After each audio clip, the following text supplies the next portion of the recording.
আসসালামু আলাইকুম, শুভেচ্ছা, স্বাগতম। সম্মানিত দর্শক, আজকে একটা অনুষ্ঠানে বাণিজ্য উপদেষ্টা একটা উক্তি করছে আর কি, বিগত সরকারের ব্যাপারে। তো ওই ব্যাপারটা নিয়ে সংবাদ আর কি। হাসিনা যাওয়ার পর রাসেল ভাইপারও চলে গেছে।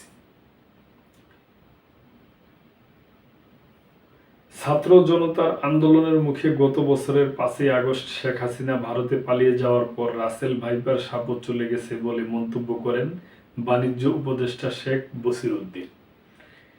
তিনি বলেন, আমাদের এখানে একটা জিনিস কয়েকবার আলোচনায় এসেছে, তা হলো আইন শৃঙ্খলা পরিস্থিতি ও দুর্নীতি। আমি যখন এই কথাগুলো শুনি তখন আমার রাসেল ভাইপার সাপের কথা মনে হয়। শেখ হাসিনা যাওয়ার পর এই সাপটাও চলে গেছে। আমি জানি হাসিনা যাওয়ার পর এই সাপটাও চলে গেছে। আমি জানি না বিষয়টা এমন কেন। বুধবার রাজধানীর মতিঝিল জিলে ব্যবসায়ীদের শীর্ষ সংগঠন federation of Bangladesh chamber of commerce and industries কার্যালয়ে বাংলাদেশের রপ্তানি পণ্যর বৈচিত্র্যকরণ এলডিসি উত্তরণ পরবর্তী চ্যালেঞ্জ ও সুযোগ শীর্ষক সেমিনারে তিনি এসব কথা বলেন। বিষধর রাসেল ভাইপার আগে শুধু বরেন্দ্র অঞ্চলে দেখা গেলেও এখন প্রায় সারা দেশে ছড়িয়ে পড়েছে।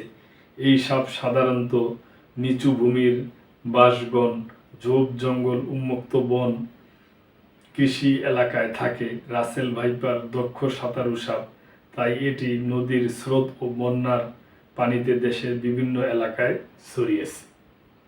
বাণিজ্য উপদেষ্টা বলেন, উপদেষ্টা পরিষদ তো টাকা পয়সা নেয় না। প্রধান উপদেষ্টা থেকে শুরু করে যত উপদেষ্টা রয়েছে তারা কেউ টাকার দিকে তাকিয়েনি।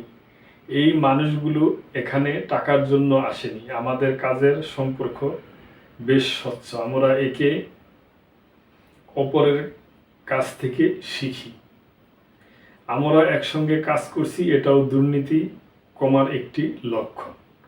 তিনি আরও বলেন, আপনারা জানেন ইন্ডাস্ট্রিয়াল স্কেলে দেশ থেকে 28 লাখ কোটি টাকা চুরি হয়ে চলে গেছে। এখন তো দেশ থেকে এই পরিমাণ টাকা চুরি হচ্ছে না, তবে দুর্নীতি শেষ হয়ে যায়নি। শেষ হওয়া বেশ কঠিন। এসব সমস্যার সমাধানে আমরা বিভিন্ন ধরনের উদ্যোগ গ্রহণ করেছি। এই উদ্যোগগুলো চালুর কারণে দুর্নীতি কমেছে, সামনে আরও কমবে। সেমিনারে প্রধান অতিথির বক্তব্যে বাণিজ্য উপদেষ্টা বলেন, মনে রাখতে হবে ব্যবসার ক্ষেত্রে কোনো দেশ আমাদের বন্ধু নয়, সবাই প্রতিযোগী। এটা মেনে নিয়ে নিজেদের মধ্যে ঐক্যমত প্রতিষ্ঠা করতে হবে। চ্যালেঞ্জের তুলনায় সামনে সুযোগ অনেক বড়। একসঙ্গে কাজ করতে পারলে সেই সুযোগ কাজে লাগানো সম্ভব। এফবিসিআই এর প্রশাসক মোহাম্মদ হাফিজুর রহমান বলেন, এলডিসি উত্তরণের পর বাংলাদেশকে যেসব চ্যালেঞ্জের সম্মুখীন হতে হবে তার মধ্যে অন্যতম হল পণ্য বৈচিত্র্যকরণ। এক্ষেত্রে কোনো পণ্য ও খাতকে বিশেষ গুরুত্ব দেওয়া প্রয়োজন তা খুঁজে বের করে অগ্রাধিকার ভিত্তিক কর্মসূচি গ্রহণ করতে হবে। সেমিনারে মূল প্রবন্ধ উপস্থাপন করেন সেন্টার ফর পলিসি ডায়ালগের গবেষণা পরিচালক ডক্টর খন্দকার গোলাম মুয়াজ্জেম। এলডিসি পরবর্তী নীতি কাঠামোয় কিভাবে ব্যবসা পরিচালনা করতে হবে সে বিষয়ে ব্যবসায়ীদের প্রস্তুতি গ্রহণের পরামর্শ দেন তিনি।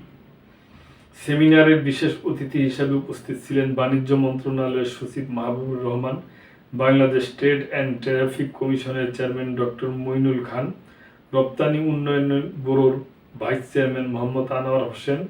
এলডিসি উত্তরণ পরবর্তী চ্যালেঞ্জ মোকাবেলা এবং বেসরকারি খাতের সমস্যা সমাধানে বর্তমান সরকার আন্তরিক বলে জানান তারা। তো দর্শক, এটা বাণিজ্য উপদেষ্টার বক্তব্য ছিল। তো আজকে এই পর্যন্তই। ভালো থাকবেন। আল্লাহ হাফেজ।